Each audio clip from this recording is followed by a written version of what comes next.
네, 여러분의 따뜻한 사랑이 또 이 사회 어두운 곳에 놓여져 있는 분들께 큰 힘이 될 수 있습니다. 예.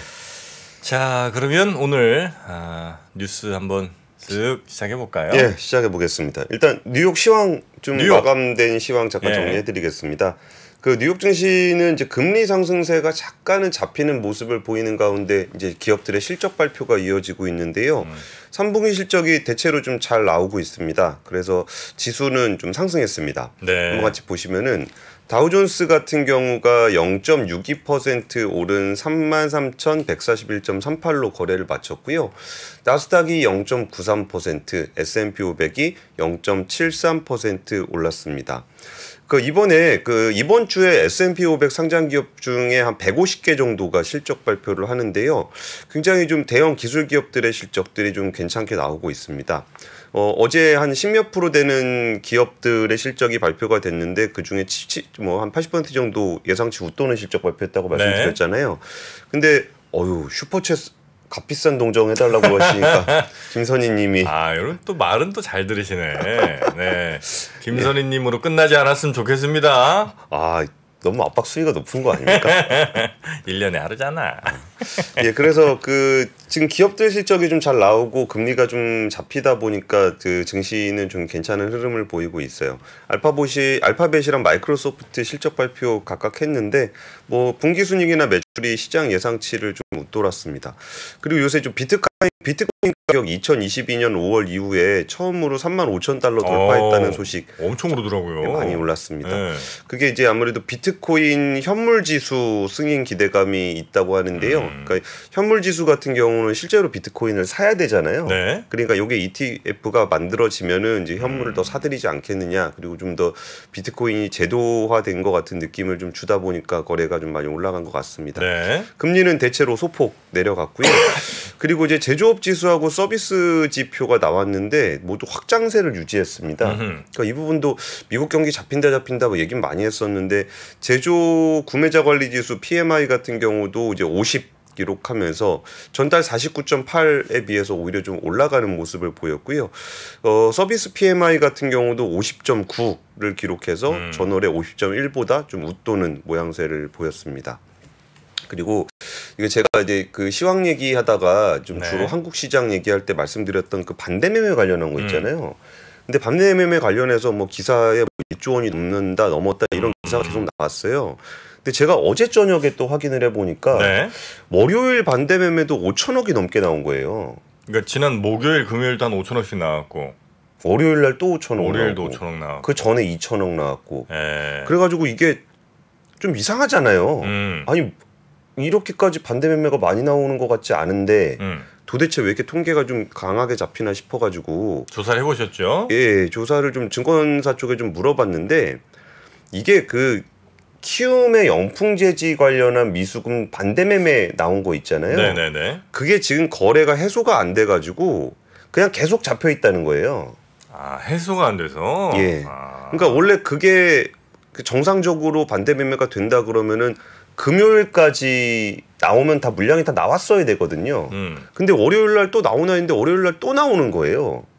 그래가지고 이거 통계가 좀 이상하다 싶었는데 이게 한 5천억 정도는 키움 겁니다. 네네네. 그러니까 첫날 나온 것도 키움 거고 그 다음 날 나온 것도 그 전날 거 해소가 안 돼서 누적돼서 나온 거고 그 다음 날도 한 5천억 정도는 키움 거거든요. 네네네. 그러니까 어제까지 키움 거니까 사실상 키움에서 발생한 반대매매 한 5천억 정도는 빼고 봐야 되는 겁니다. 그러니까 언론에서는 오늘도 좀 나오지 않을까 싶은데 2조 원 된다. 그거 아닐 겁니다. 예. 거기서 남아 있는 게 계속 계산이 중복 계산되니까 좀 커 보인다. 예. 원래 해소가 되면 반대매매가 나갔으면은 없어져야 될 숫자인데 이게 거래 정지가 돼 있는 상황이라 누적돼 있는 숫자다. 그래서 반대매매 숫자는 언론에 나오는 걸로 보지 마시고 거기서 나온 거에서 한 5천억 정도는 빼고 봐야 된다라고 하는 게 맞을 것 같습니다. 자, 지금 뭐가 반대매매가 문제가 아닙니다. 현미님 2만 원, 시간 드리겠습니다. 아델라 2,000원, 베이주스 5,000원까지는 저도 이제 받아들일 만한 수준이 됐었는데 G스판 마스터라는 분이 무려 33만 3,300 정말 33만 3,333원. 와. 야. 33번째 생일을 축하하는 얘기겠죠? 정확하게 알고 계시네. 예. 한승민님 3만 원. 네, 아유 고맙습니다. 참 어떻게 이렇게 마음들이 따뜻하신지 모르겠어요. 에세코님 3만 원. 지니초96님 3만 원. 김프로님 우리 5%할 걸 그래서 프로그램을 5만 원씩 들어올 텐데 3% 하니까 3만 원씩 들어오잖아. 야, 네. 이게 김프로님 안 계시니까 이게 통제가 안 되네요. 욕심이 끝이 없습니다, 사람이. 하여튼 너무 고맙고 이제 그만 보내주십시오. 괜찮습니다. 예. 이제 뭐 충분히 여러분 마음 알았습니다. 여러분이 그렇게 나쁜 사람들이 아니라는 거 다시 한번 확인을 했고요. 예, 아직 이제 뉴스3 아직 시작도 안 했는데요. 네. 그러니까 뉴스3 시작도 안 한 상황에서 국제 뉴스 하나 더 전해드릴게요. 어제 그 푸틴 대통령 심정지설 돌았던 거 아시죠? 네네네. 그랬는데 그 제너럴 SVR 텔레그램 채널에서 푸틴 대통령이 22일 밤에 심정지를 일으켰고 의료진의 소생술을 받은 뒤 중환자실에서 의식을 되찾았다라고 주장을 했습니다. 근데 이 채널에서는 과거에도 이제 암 수술설, 뭐 파킨슨병, 뭐 계단 실족, 뭐 이렇게 응가를 지렸다, 뭐 이런 얘기들을 많이 했었거든요. 근데 어제 이 얘기가 나오고서 조금 기사들도 언급이 되고 막 그랬었는데 그 크렘린궁에서 사진을 하나 공개를 했습니다. 네. 그 사진 한번 같이 보시면은 푸틴 대통령이 그 데니스 만트로프 산업통상부 장관하고 회의를 하는 그런 사진입니다. 준비가 안 됐나요? 네. 예. 나가고 있는데 이거를 굳이 올렸더라고요. 굳이. 네. 지금 나가고 있나요? 자, 지금 한번 제가 다시 한번 확인해 보겠습니다. 네. 이 사진인데 아하. 이 사진을 이제 굳이 공개를 하고 보면은 어때 보입니까? 이렇게 심정지한 사진은 아닌 것 같은데 여기서 뭐 대역 쓴다 이런 얘기들 또 대변인한테 기자들이 물어봤어요. 뒤에 달력 같은 거 하나 걸어놨어야 되니 오늘 건지 어떻게 알아 저거? 근데 여기서 뭐 그 대역 쓰는 거 아니냐라는 얘기에서도 이제 대변인이 터무니없는 사기다 웃음만 나올 뿐이다 그랬는데 옆에 대화 내용도 이렇게 같이 올렸더라고요. 네네. 보통 이제 사진에 쓰면 사진 설명만 올렸을 건데 그 설명을 하면서 뭐 요새 뭐 경제 성장률이 어떻습니까? 뭐 이런 거 물어보니까 뭐 경제 성장률은 잘 나오고 있습니다. 뭐 이런 얘기들을 나눴더라. 별 얘기도 아닌데 하여튼 별일 없다 이제 요걸 이제 보여주고 싶은 거죠 러시아는. 그렇죠. 근데 얘기도 되게 웃겨요. 우리나라가 6.2%라는 놀라운 성장률을 보인 것이 맞습니까? 뭐 이런 거 물어보니까 뭐 네. 예, 뭐 말씀하신 대로 6.2% 성장했고 긍정적인 추세가 이어지고 있어서 연말까지 7% 성장을 보일 것으로 예상됩니다. 뭐 이런 대화를 나눴다라는 얘기가 어제 조금 화제가 좀 됐습니다. 이제 만에 하나 이제 푸틴에게 진짜 무슨 일이 있다. 그래서 쓰러진 게 맞다. 그 어떤 찌라시 같은 게 맞다고 한다면 국제 정세에도 아주 큰 변화가 이제 영향 미치죠. 생기는 거죠. 네. 그리고서 그 흐름이 이제 푸틴을 중심으로 한 그 세력의 흐름일지 아니면 거기서 권력 다툼이 나타날지를 두고서 굉장히 큰 화제가 되겠죠. 네네. 근데 어쨌든 어제는 일단 그 푸틴 대통령 그 심정지설은 공식 부인됐다. 네. 물론 공식 부인이라고 해서 뭐 진실이다라고 얘기할 수는 없습니다만 어쨌든 공식적인 메시지는 부인이 됐다라는 걸 전해드리고요. 첫 번째 뉴스는 이제 JP 모건 그 제이미 다이먼 회장이 네. 연준을 비판을 했는데 비판 수위가 상당히 세더군요. 경제 전망 100% 틀렸다. 아니 그건 보통 우리 네티즌들이 하는 수준 아닙니까? 야 쟤네는 연준은 경제 전망은 100% 틀려. 이거는 이제 우리 수준 같은데. 우리끼리 하는 얘기인데 이거를 제이미 다이먼이 이렇게 얘기했는데 요새 채권 시장을 둔 거물들의 논쟁이 굉장히 활발하게 나타나고 있어요. 근데 저는 막 우리나라에서도 좀 이런 모습을 봤으면 좋겠다라는 생각이 좀 드는데, 그러니까 이 전망을 결과적으로 누가 맞췄느냐가 중요한 게 아니라. 그들이 왜 그렇게 바라보고 있는지에 대한 현재의 진단을 보면서 내가 보기엔 저게 더 설득력이 있는 것 같아라고 생각하면서 스스로 좀 판단할 수 있는 여지를 좀 두잖아요. 그래서 좀 시장을 왜 그렇게 바라보는지를 좀 볼 수 있는 시간이 되지 않을까 싶어요. 그 제이미 다이먼 JP 모건 체이스 회장이 그 사우디에서 미래투자 이니셔티브 서밋 행사가 있었습니다. 그러면서 거기서 연준이 1년 6개월 전 내놓은 경제 전망에 대해 100% 틀렸다라는 라고 지적을 하면서 내년도 경제 전망에 대해서는 좀 겸허한 자세를 가져야 될 것이다. 이것도 우리가 네티즌 스타일로 얘기할 때 보통 하는 얘기잖아요. 네. 아, 이창용 총재 좀 너무 좀 오버하는 것 같은데, 좀 겸손해야 될 것 같은데, 뭐 이런 투로 얘기를. 연준이 굉장히 불쾌할 것 같은데. 그러게요. 네. 그러면서 강조했던 부분은 인플레이션 상승과 성장세 둔화가 초래할 경제적 부정적 여파를 중앙은행과 정부가 잘 대처할 수 있을지 의구심이 생긴다라고 언급을 했습니다. 근데 이 부분이 그 지금 얘기를 조금 더 드리고서 설명을 드릴게요. 다이먼 회장은 재정 지출은 평시 기준으로 최고치로 많아졌고 중앙은행과 정부가 모든 문제에 대처할 수 있는 전지전능함을 가졌다고 느끼는 정서가 있다라고 얘기를 했습니다. 네. 뭔가 통제하지 못하고 있다라는 어떤 거버넌스의 이슈를 좀 얘기를 하고 있어요. 그리고 내년에 무슨 일이 일어날지 굉장히 조심스럽다라고 얘기를 하고 있는데요. 그러면서 이 얘기를 다이먼 회장이 또 했던 얘기가 기준금리가 0.25%포인트 혹은 그보다 남짓 더 오르든 큰 차이가 있다고 생각하진 않는다. 한번 올려도 뭐 예. 큰 차이는 없다. 다만 수익률 곡선 전체가 1%포인트 올라갈지 말지에는 대비해야 된다. 실제로 그런 일이 일어날 것인지는 나는 모른다라고 빠져나갔는데 여기서 지금 1%포인트라 그러면은 6% 간다는 얘기잖아요. 10년물 금리가. 1% 더 오르면 그렇죠. 예. 그러니까 10년물 금리 지금 5% 올라간 걸로도 우리가 좀 덜덜덜 떨었는데 6% 갈 수 있을 그래놓고 나는 모른다. 이것도 보통 우리가 많이 써먹는 방식인데 한참 얘기해놓고 난 잘 모르겠습니다. 어떻게 될진 난 모르겠지만 하여튼 이렇게 되면 큰일이다. 네.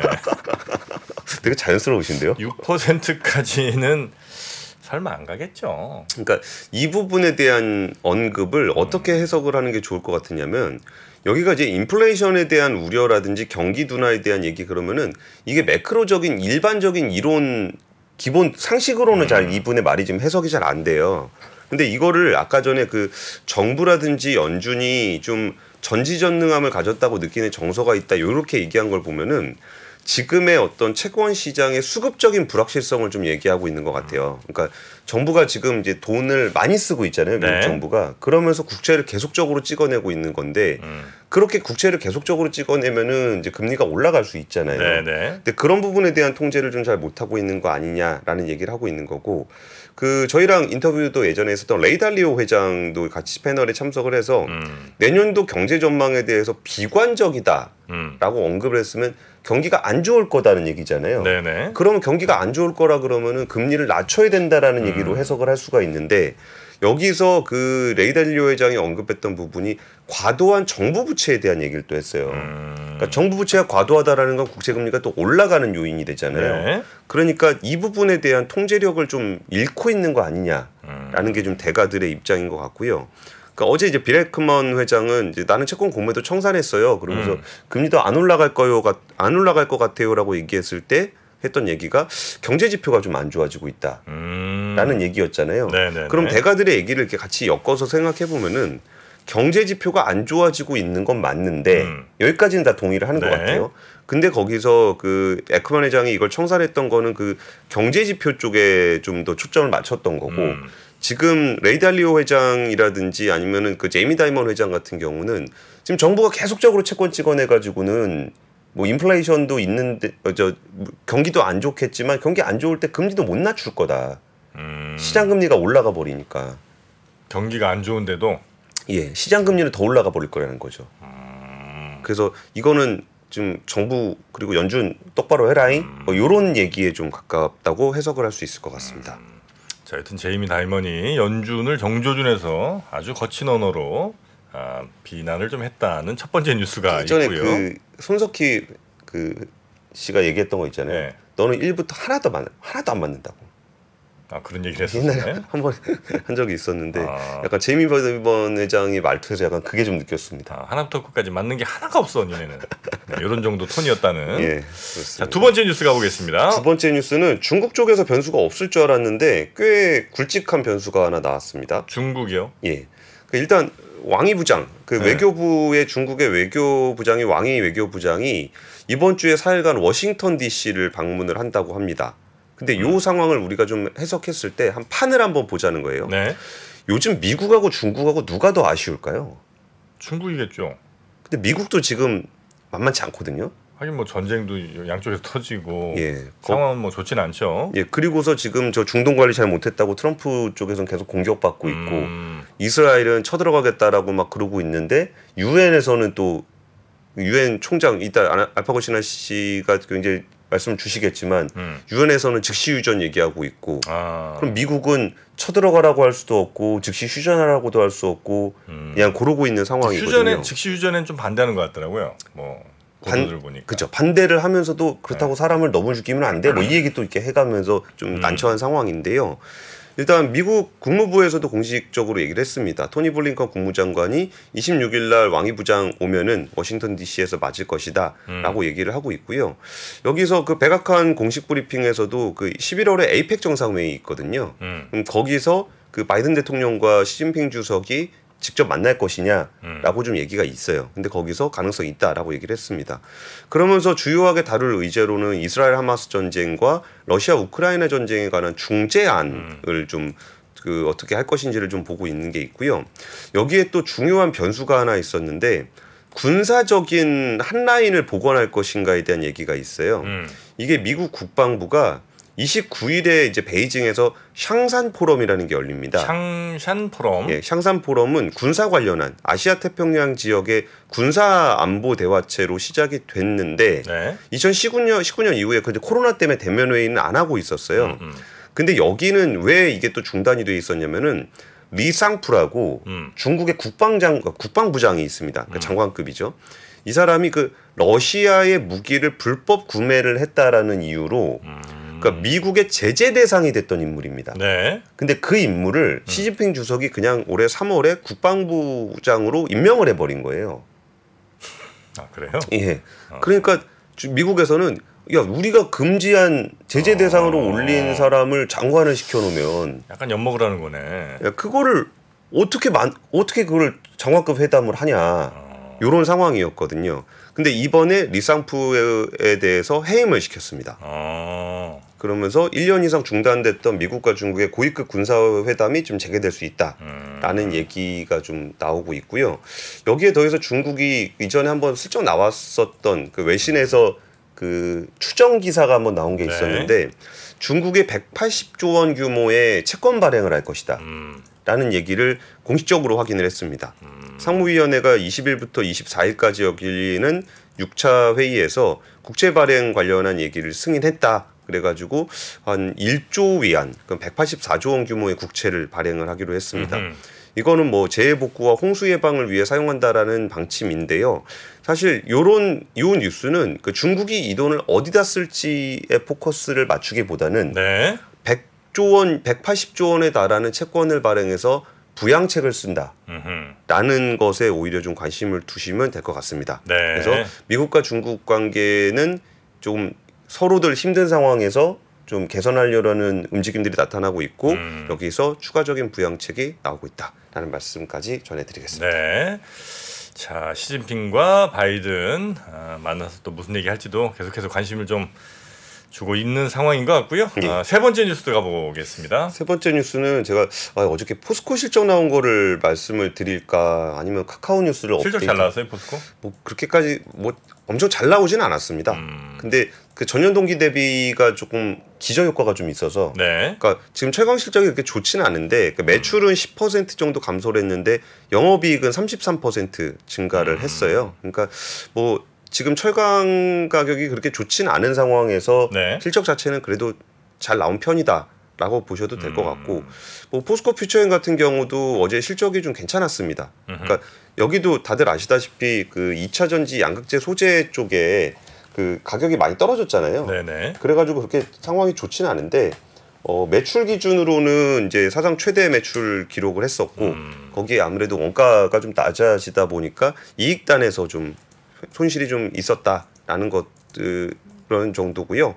그 카카오 소식 세 번째 거 업데이트 해드리면은 어제 카카오에 최대 이슈가 두 가지가 있는데 하나는 김범수 센터장이 관여를 했느냐라는 게 있고 하나는 카카오 뱅크를 유지할 수 있느냐 요게 있다라는 건데 카뱅은 그 유지 못할 것 같다는 이제 얘기가 좀 있었죠. 그러니까 법인이 처벌을 받으면 그 카카오뱅크의 대주주인 법인이 그 자격이 상실되니까 이제 더 이상 카카오뱅크와 이렇게 주주관계로 이어질 수 없는 이런 상황인 거죠. 그래가지고 그때 제가 영장 청구서 구한 거에서 나왔던 내용이 여기는 뭐 조직적이고 뭐 체계적이고 뭐 투자 받은 것까지 해가지고 이런 일을 벌였다라는 게 법인의 잘못에 대한 얘기까지 그때 언급이 돼 있었다는 말씀을 좀 드렸었습니다. 근데 이거는 이제 양벌 규정은 결국 사실관계와 당국의 의지가 굉장히 중요하다 한데. 여기서 당국의 의지를 표명할 수 있는 어제 이복형 금융감독 원장이 여기에 대해서 굉장히 좀 생각보다 분명한 어딩을 했습니다. 그 법인 처벌 여부도 적극적으로 검토하고 있다. 그래요? 그리고 이번 주 내에 해당 건을 검찰에 송치하게 될 것인데 이것을 포함해 입장을 밝힐 것이다. 그러니까 이번 주 내라고 하면은 뭐 며칠 안 남았잖아요. 오늘 수요일이니까 목요일, 금요일이면 이틀 남았는데 요거 입장을 발표를 고요. 그러니까 법인 처벌 여부에 대해서 직접적으로 언급한 거는 굉장히 좀 이례적인 것 같습니다. 그리고 이제 그 여기서 했던 얘기 중에 기본적으로 경제적 이득을 목적으로 한 범죄이기 때문에 취득한 경제적 이득을 박탈될 수 있을 걸 목적으로 하고 있다. 단순히 과징금이나 벌금 등 금전적 이익뿐만 아니라 불법 거래를 통해서 이룩하고자 했던 기업적 경제적 구도가 있다면 그 목적을 달성하지 못하도록 하는 게 맞다고 생각한다. 굉장히 워딩이 세죠.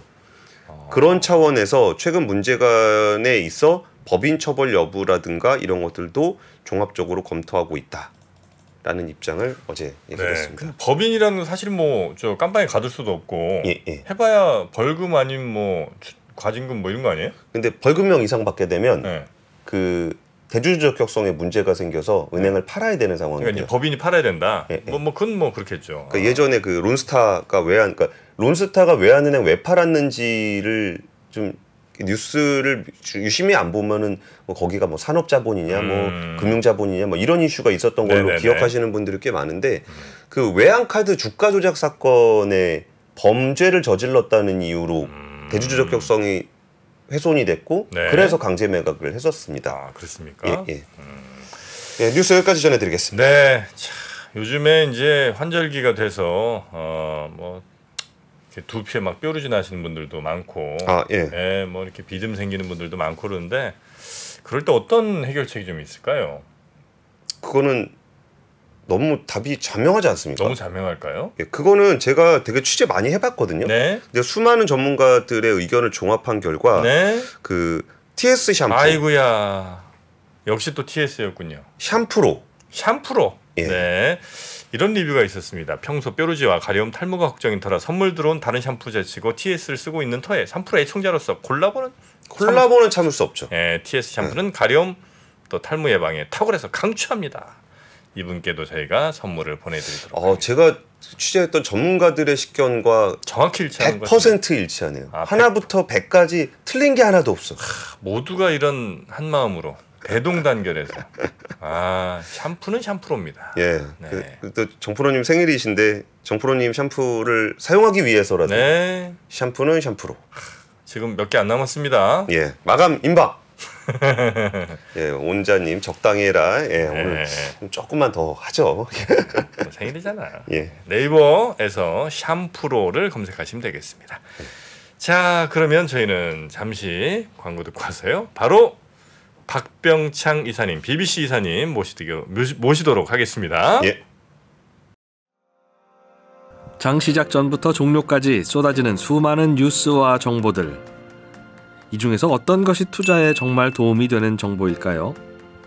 3프로의 증시 셔터맨 박근영 마스터가 직접 정보를 선별하고 투자의 힌트를 드립니다. 시간도 아끼고 투자 아이디어도 얻는 시간, 박근영 부장의 마켓 힌트와 함께 하세요. 자세한 사항은 3프로TV 앱과 홈페이지를 확인하세요.